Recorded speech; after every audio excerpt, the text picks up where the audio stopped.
네, 이번에 취마의 맞수다 화장품 섹터 얘기 좀 들어가 볼 건데요. 깊이 있게 파기 위해서 815 머니톡의 이주연 이사가 도움 말씀 주시겠습니다. 어서 오세요. 안녕하세요. 네, 아무래도 강점이 있으시겠죠.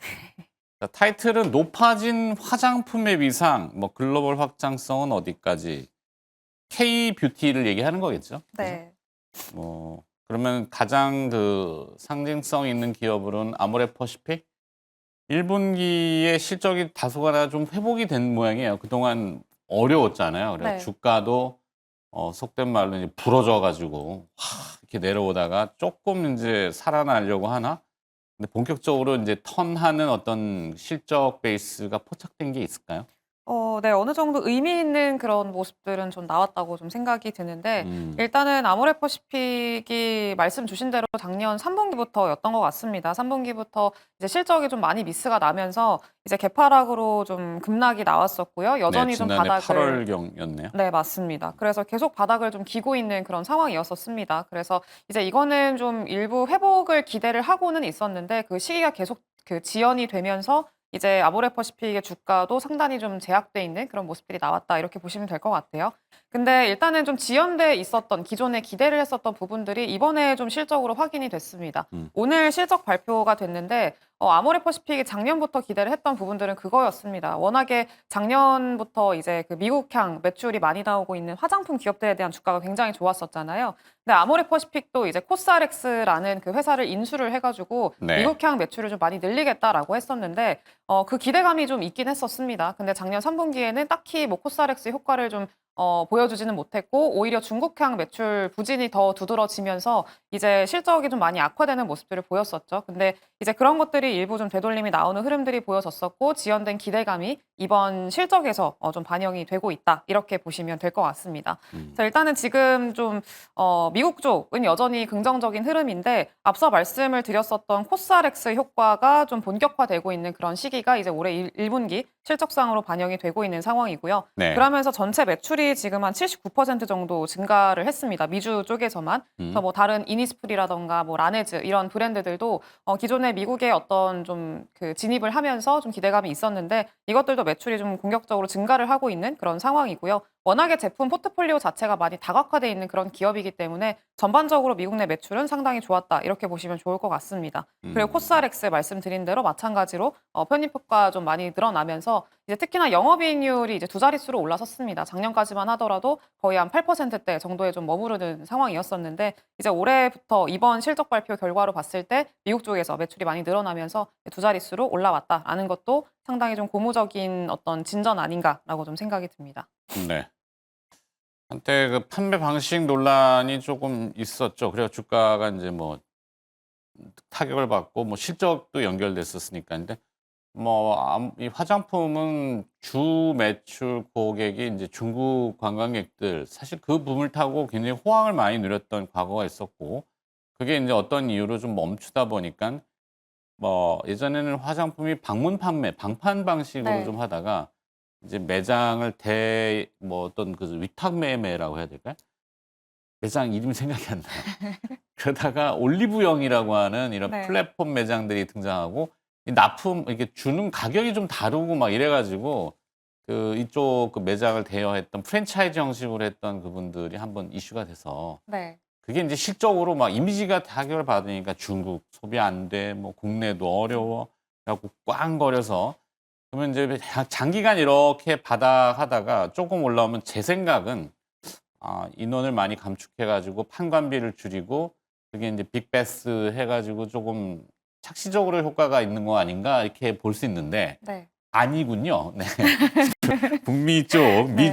미주향 미국 쪽 매출이 비율로 숫자로 보면은 80% 가까이 증가했네요. 네, 맞습니다. 그래서 전년 동기 대비 아니면은 어떻게 되나 이게? 전년 동기 대비 같은 기간 네, 대비. 증가를 한 거고 그다음에 중동, 그리고 네. EMEA. 네. EMEA 중동이랑 어. 유럽 쪽 같은 경우에는 사실 뭐 220% 가깝게 좀 어. 증가를 했고요. 상당히 좀 숫자만 봤을 때는 굉장히 큰 폭으로 증가를 한 거고 네. 근데 사실 아까 앞서서 뭐 미국 쪽에서 매출이 많이 늘어났다라고 말씀을 드렸는데 코스알엑스 효과가 이제 본격화되고 있다는 건 좋은데 코스알엑스가 근데 뭐라고 그랬죠? 브랜드입니다. 브랜드? 네. 브랜드 이름인데 네. 저는 써봤는데 괜찮더라고요. 아, 네. 기초 화장품, 색조 화장품, 기초 화장품 쪽으로 특화돼 있는 아, 브랜드입니다. 뭐 장점이 있나 보죠? 장점은 저는 이제 패드랑 막 이런 거를 써봤었는데 어. 네, 괜찮았습니다. 네. 전혀 모르시는 것 아니, 같은데. 뭐 네. 워낙 업이 이렇다 보니까 저희도 뭐 이제 많이 바르죠. 네. 바르고 또 이제 지우는 거 많이 하고 뭐 집에서 준비해 준 거 한 7개 이렇게 발라요. 그게 뭔지는 뒤집어 보지는 않는데 주로 이제 제조사들을 많이 보거든요. 네. 그 브랜드보다는 이제 제조사들이 이제 편중되어 있구나. 뭐 코스맥스라든지 뭐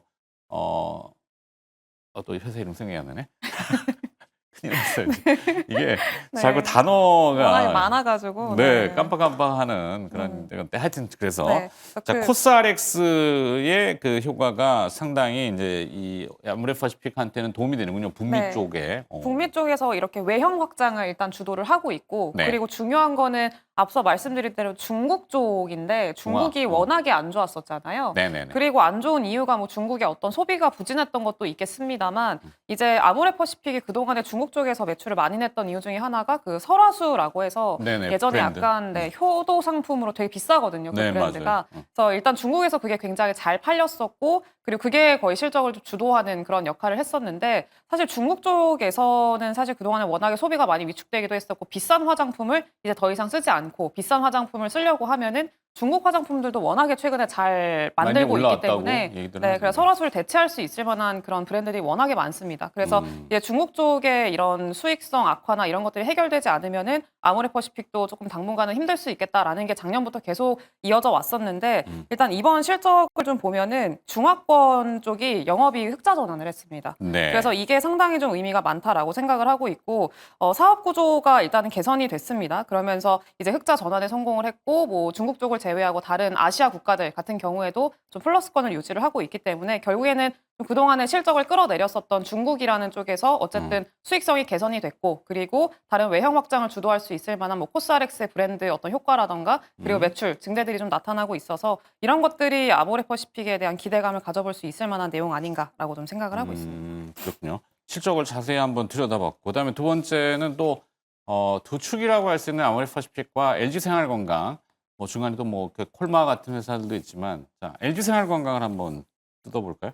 네, LG 생활건강도 사실 비슷한 내용이기는 한데요. 네. 여전히 뭐 미국이라던가 뭐 신성장 채널에서 많이 고성장하는 모습들이 보였었습니다. 그래서 뭐 이번에 실적 발표하고 나서 LG 생활건강이 어제 좀 급등이 나왔었는데 리포트들이 굉장히 많이 나왔었고 좀 긍정적으로 좀 평가를 하는 그런 내용들이 있었습니다. 근데 사실 뭐 실적만 봤을 때는 그렇게 크게 놀라운 성과는 아니었고요. 네. 이제 걱정했던 것보다는 선방했다 정도로 좀 보시면 좋을 것 같습니다. 자, 일단은 뭐 1분기 해외 매출 쪽에서는 북미 한 3% 정도 YOY 기준으로 증가를 했고 뭐 일본 쪽 같은 경우가 조금 주도를 했는데 23% 증가를 했습니다. 그래서 이제 이 점은 좀 긍정적이긴 합니다만 다만 이제 전체적으로 장기적으로 더 끌고 가기에는 조금 더 확인해야 될 부분들은 좀 많이 남아 있다 이렇게 보시면 좋을 것 같아요. 네. 네, LG 생활건강도 아모레퍼시픽이랑 비슷하게 지금 그 중국 시장 쪽에서 영업이익 단에서 흑자 전환에 좀 성공을 하면서 지금 전체적으로 큰 틀을 봤을 때는 그동안에 중국에서 많이 부진했던 기업들이 흑자 전환에 성공을 했고 그리고 다른 국가들 한 데서 이제 플러스권으로 좀 성장률이 늘어나고 있다라는 측면에서 봤을 때는 이제 그동안에 많이 약했었던 종목군들이 지금 이렇게 올라오는 게 어느 정도 좀 의미가 있지 않나 좀 그렇게 생각을 하고는 있습니다. 네. LG생활건강 화장품 사업 구조, 그러니까 뭐 개선 조짐이 좀 보이고 있다고 평가를 하셨는데 주가 뭐 어제 잠깐 반짝했다 급등이라고 길게 놓고 보니까 2021년도에 170만 원 했던 주식이 네. 지금 몇 년 사이에 계속 내려왔네요. 그래서 지금 30만 원, 170만 원에 30만 원이면 5분의 1 토막? 예. 네. 다 잊어먹고 있었던 회사 주식처럼 돼버렸는데 맞습니다. 그럼 뭐 어떨까요? 이 사업 구조 개선 조짐이 좀 보여요? 네, 앞서 말씀드린 그 사업 구조가 그 중국 쪽의 수익성이 개선되고 있다라는 게 가장 핵심이고요. 그리고 다른 미주나 이쪽들 다른 어떤 채널들도 판매가 늘어나고 있다라는 게 중요한 거기는 한데 네. 다만 이제 앞서서 뭐 방판 말씀을 하셨잖아요. 여전히 전통 채널이라고 할 수 있는 방판이라던가 판매 뭐 구조. 네, 그리고 뭐 면세라던가 이쪽들은 계속 그 축소가 이어지고 있는 상황이거든요. 그래서 이제 지금은 좀 더 확인해야 될 것들이 많고 숫자로 이제 추세가 좀 확인이 돼야 아마 조금 더 많은 금액들, 많은 돈들이 좀 붙지 않을까라고 생각을 하고 있고 그래서 어쨌든 화장품 산업 안에서도 이제 선택지를 골라야 되는 거잖아요. 네. 이제 앞 상단에 있는 더 잘할 걸로 기대가 되는 종목을 골라야 되는 건데 그런 측면에서 봤을 때는 일단 조금 이제 후순위에 있지 않나. 그래서 시간은 조금 더 많이 필요할 것 같다라고 좀 생각을 하고 있고요. 네. LG 생활건강도 한 3분기 이후부터 본격적으로 이제 축소가 이제 좀 플러스로 전환되는 그런 시기를 좀 보고 있기 때문에 일단 하반기를 좀 보시는 게 조금 중기적인 호흡으로 보시는 게 지금은 좋겠다. 이렇게 좀 보고 있습니다. 그러네요. 자, 이 화장품 생필품이라고도 볼 수 있는데 어찌됐건 아모레퍼시픽하고 LG생활건강의 성장성 투자 전략 어떻게 정리를 하실 생각인가요? 중기적으로 보자. 이렇게 좀 말씀을 드릴 수 있을 중기적으로? 것 같고요. 네, 지금은 아니다. 네, 지금은 네, 지금은 일단은 모르겠다. 뭐 이렇게. 사실 주가상으로 봤을 때도 그동안에 좀 많이 빠져 있는 상황이었었으면 그러니까 아까 이제 신규 매수로 170만 원이 30만 원대가 네. 됐어요. 170만 원이 비정상인 건지 30만 원이 지금 비정상인 건지 아니면은 그 네. 어디쯤인가 정상 가격이 있는 건지 LG생활건강 기준으로 봤을 때 네. 뭐 그거를 정상적인 기준이라고 하면은 조금 그렇기는 한데 네. 일단은 좀 그래도 사실 뭐 30만 원 후반대까지는 그래도 가격권 자체는 열려 있지 않나라고 생각을 하고 있긴 합니다만 지금 뭐 아모레퍼시픽도 그렇고 LG 생활건강도 그렇고 주가가 거의 박스권 안에 갇혀 있는 형태입니다. 그래서 네. 뭐 급등이 나오더라도 이전에 전고점에서 맞고 떨어지는 그런 형태로 계속 움직임이 나오고 있어서 일단은 뭐 기술적으로 봤을 때는 매물을 좀 소화하는 게 1차적으로 필요하지 않나라고 좀 생각을 하고 있고요. 네. 이거는 뭔가 추가적인 모멘텀, 뭐 숫자로 데이터가 확인이 된다던가 뭐 그러면은 가능할 거라고 일단은 기대는 하고는 있습니다. 그래서 지금 만약에 좀 투자를 하고 계시는 분들 같은 경우에는 아모레퍼시픽이 사실 최근에 뭐 기관 수급이 상당히 좋습니다. 그래서 거의 3월 28일부터 해가지고 하루도 빼놓지 않고 매일 기관들이 매수하고 있고 그 주체가 보통 연기금입니다. 그래서 네, 장기 투자는. 네. 그래서 어쨌든 연기금 쪽에서의 안정적인 자금들이 들어오고 있다라는 거는 좀 긍정적으로 볼 수가 있을 것 같고요. 이런 수급이 끊기지 않는다라고 하시면은 그래도 계속 좀 끌고 가 볼만하지 않을까 이렇게 좀 보고 있습니다. 네, 수급상을 파악했을 때는 아모레퍼시픽 쪽이 조금 약간 비교 우위. 네. 네, 이렇게 되는 거군요.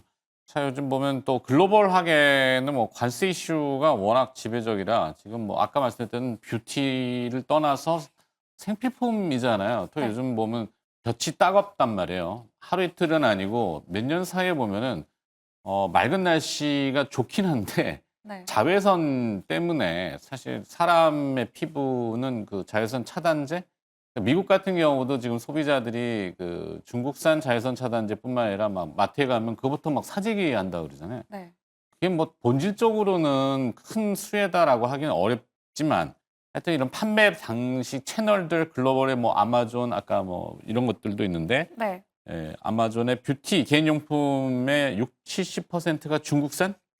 네. 그럼 우리는 어떤 포지션이 좀 뺏겨서 뭐 좀 그 안 좋을 수 있는 것들이 있을까요? 그러니까 제일 크게 걱정을 하고 있는 게 결국엔 관세잖아요. 네네. 관세 때문에 우리나라 화장품 기업들이 좀 타격을 받을 수 있지 않을까에 대한 걱정이 있었고 특히나 뭐 아마존이나 뭐 월마트라던가 이런 기업들이 관세에 영향을 받게 되면은 당연히 이제 뭐 그 들어온 공급사들 그리고 중소형 브랜드들한테 그 가격을 좀 전가시킬 가능성들이 있기 때문에 네. 그러면은 당연히 우리나라 거기 입점돼 있는 중소형 브랜드들 같은 경우에는 어쩔 수 없이 워낙 대기업이잖아요. 그러니까 이제 좀 마진이 축소될 수밖에 없지 않겠느냐라는 게 기존의 어떤 걱정이었었는데 네. 사실 최근의 흐름들을 보면은 오히려 좀 긍정적인 모멘텀들이 있다라고 좀 생각이 듭니다. 일단은 뭐 월마트 같은 경우에도 중국 공장이랑도 거래를 재개를 했고 이제 그 관세 부담도 미국이 지겠다 이렇게 좀 얘기를 한 것 같더라고요. 네. 그리고 이제 그 아마존 같은 경우에도 최근에 한 4월 초쯤에 그 공급사들한테 전화를 돌려가지고 그 설문조사를 했대요. 네. 그래서 지금 현재 관세 어떤 영향이 어떻게 좀 진행이 되고 있고 얼만큼의 타격이 예상이 되고 좀 어떻게 대응을 할 건지 이런 것들에 대해서 일일이 다 조사를 했다고 하더라고요. 그래서 일단은 좀 그런 것들을 보면은 아마존 같은 경우에도 이제 이런 그 기업들한테 그러니까 그 중소형 브랜드들한테 책임을 전가하는 것보다는 네. 내부적으로 관세를 좀 조율을 해가지고 분담을 할 걸로 지금 현재 좀 예상이 되고 있는 상황이고요. 그리고 이런 어쨌든 브랜드들이 만약에 수익성이 안 나온다라고 해가지고 그 채널에서 빠지게 되면은 당연히 아마존이나 월마트한테도 안 좋은 거거든요. 그쵸. 네, 그렇기 때문에 일단은 아마존 측에서는 이 브랜드들을 계속 유지를 하면서 돈을 더 잘 벌 수 있도록 좀 도와줘야 되는데 결국에는 그 시장이 유럽 시장이 좀 대안이 되고 있다 이렇게 좀 생각이 듭니다. 그래서 일단 아마존 같은 경우에도 그 아마존 유럽이 있는데 아마존 유럽이 미국에 비해서 그 이제 사용량, 활성자 수가 그렇게 적지 않습니다. 한 80% 정도까지는 좀 올라와 있는 상황이기 때문에 굉장히 매력적인 시장이라고 보시면 좋을 것 같고요. 근데 일단 이 시장으로 진출할 수 있도록 적극적으로 좀 지원을 해주고 있다고 합니다. 독려도 해주고 있는 상황이고, 네, 그래서 이 셀러들한테 유럽 그 시장으로 좀 그 미국 시장을 대안할 수 있을 만한 시장이 유럽이다. 그러면서 좀 진출을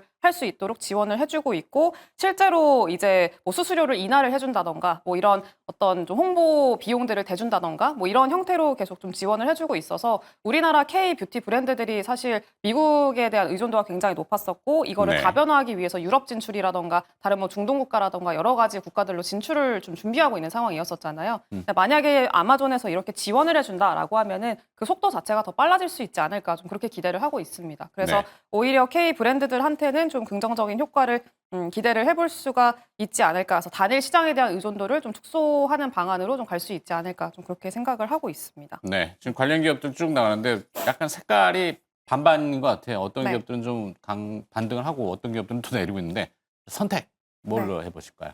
일단은 앞서 말씀드린 대로 이제 관세에 대한 대응 방안이 있는 기업들, 그리고 유럽에 대한 어떤 진출 기대감이 있는 기업들 좀 보시면 좋을 것 같은데, 네. 일단 뭐 실리콘투라던가 뭐 코스맥스라던가 APR 이런 기업들에 좀 주목을 해보시면 좋을 것 같습니다. 실제로 1분기 유럽 수출이 37% YOY 기준으로 늘어났거든요. 그래서 아마 이번 실적 때도 유럽에 대한 어떤 진출 모멘텀이 있는 기업들 실적이 좋지 않을까 그렇게 생각을 하고 있고 대표적인 게 아모레퍼시픽입니다. 그리고 말씀드린 뭐 실리콘투라던가 APR 같은 경우에도 그 관련된 기대감이 있기 때문에 실적 좀 기대를 해보시면 좋을 것 같고요. 네, 그렇게 보시면 될 것 같습니다. 네. 네. 잘 들었습니다. 선택은 실리콘투, 코스맥스, APR 이 네. 정도를 압축해서 자, 오늘 화장품 섹터를 좀 들여다봤고요. 815 머니톡의 이주연 이사가 수고를 해주셨습니다. 고맙습니다. 감사합니다.